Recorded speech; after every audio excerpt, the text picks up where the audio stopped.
એક દિવસે ઘટના એવી ઘટી કે ઇન્દ્ર અને દેવગુરુ બૃહસ્પતિ બેની વચ્ચે થોડું આમ તેમ થઈ ગયું.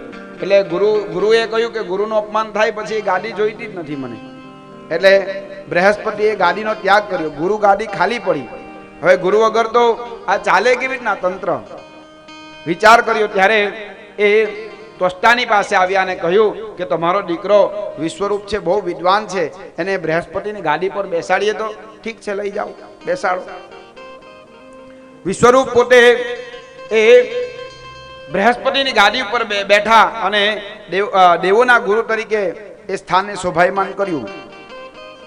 અને એને એમ કહેવાય કે ઇન્દ્રને નારાયણ કવચ આપ્યું. આજે બધા લોકો, ઘણા લોકો નારાયણ કવચનો પાઠ કરે ને, એ વિશ્વરૂપે આપેલો છે. 24 શ્લોકની અંદર આ નારાયણ કવચ છે. આ પ્રમાણે પરંતુ એ દેવોને ખૂબ પુષ્ટ થાય એવી આહુતિ યજ્ઞ યાગાદી કરે, પરંતુ એના મામા જે ખરા ને એ દૈત્યો હતા, એટલે થોડી આહુતિ એના માટે પણ આપે. ત્વષ્ટાની પત્ની રચના અને એ દૈત્યની પુત્રી હતી, એટલે મામા માટે પણ થોડી આહુતિ આપે.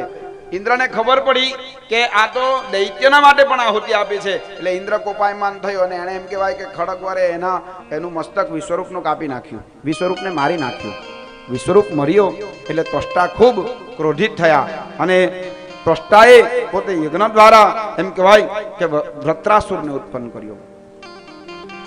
વૃત્રાસુરને ઉત્પન્ન કર્યો એવો એમ કહેવાય ભગવાનનો ભગત ખરો, પરંતુ એમ કહેવાય કે એ દેવોને ખૂબ પ્રતાડિત કરવા લાગ્યો. દેવો ત્રાહી ત્રાહી થઈ ગયા. સૂકું લીલું અસ્ત્ર શસ્ત્ર કંઈથી નહીં મરે એવો વૃત્રાસુર. વૃત્રાસુર એ ભગવાનનો ભક્ત, પણ દેવો માટે એ નારાયણનો પરમ ભક્ત, પરંતુ દેવો માટે દુષ્કર. ઇન્દ્રની ગાદી લઈ લીધી, ખૂબ દુઃખી ઇન્દ્રને કર્યો. ત્યારે બ્રહ્માની પાસે ગયા ત્યારે બ્રહ્માએ કહ્યું કે અસ્ત્ર શસ્ત્રથી મરે એવો નથી, લીલું સૂકું કઈથી ન મરે. એક કામ કરો, તમે દધીચીને કહો એનું જો અસ્થિનું દાન કરે ને તો જ આ વૃત્રાસુર મરે. આવું કહ્યું અને દધીચી પાસે ગયા. અને દધીચી એમ કહેવાય આ દુનિયાનો ઋષિ બ્રાહ્મણ એવો કહેવાય કે જે પોતે લોક કલ્યાણ માટે, બ્રાહ્મણ કેવો હોવો જોઈએ તો લોક કલ્યાણ માટે પોતાના હાડકા આપી દે એવો હોવો જોઈએ. પોતાની અસ્થિ આપી તેનું વજ્ર બન્યું. અને કથા લાંબી છે, પરંતુ ટૂંકમાં કહું તો વૃત્રાસુરનો ઇન્દ્રએ એની સાથે યુદ્ધ થયું, એના પેટની અંદર પ્રવેશ કરી અને એનું પેટને ફાડીને બહાર નીકળ્યા અને વૃત્રાસુરને માર્યો છે. વૃત્રાસુરે ભગવાનને પ્રાર્થના કરી કે હે પરમાત્મા, અંતકાળે મારું ધ્યાન તમારામાં રહે અને તમારી અંદર જ મારી બુદ્ધિ લાગેલી રહે, આવી ભગવાનને પ્રાર્થના કરી ને વૃત્રાસુર ભગવાનના ધામમાં ગયો. બોલીએ ભક્તવત્સલ ભગવાન કી જય.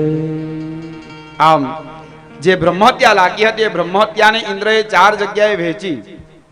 બ્રાહ્મણની હત્યા એ સૌથી મોટો પાપ છે. બ્રાહ્મણના દિલને દુઃખ થાય એટલે પણ બ્રહ્મહત્યા લાગે. માતા પિતા પણ બ્રહ્મ કહેવાય, જેની અંદરથી આપણે ઉત્પન્ન થયા, એને પણ અપશબ્દો બોલાય એટલે બ્રહ્મહત્યા સમાન પાપ લાગે. એટલે એ બ્રહ્મહત્યાને ઇન્દ્રએ 4 જગ્યાએ વહેંચી.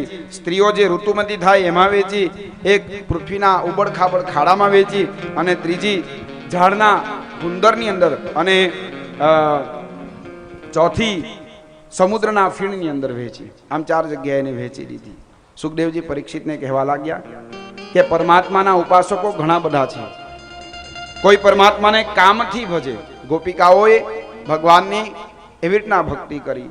કોઈ ભગવાનને દ્વેષથી ભજે, શિશુપાળ કાયમ ભગવાનને ગાળ દેતો. કોઈ ભગવાનને ભયથી ભજે. કંસ ભગવાન જન્મ્યા ત્યારથી એને એક જ ટેન્શન, મને મારવા વાળો આવ્યો, એને ભયથી ભજ્યા. કોઈ સ્નેહથી ભજે, પાંડવોએ ભગવાનને સ્નેહથી ભજ્યા. અને કોઈ મીરા અને નરસિંહ જેવા ભગવાનને ભક્તિથી ભજે.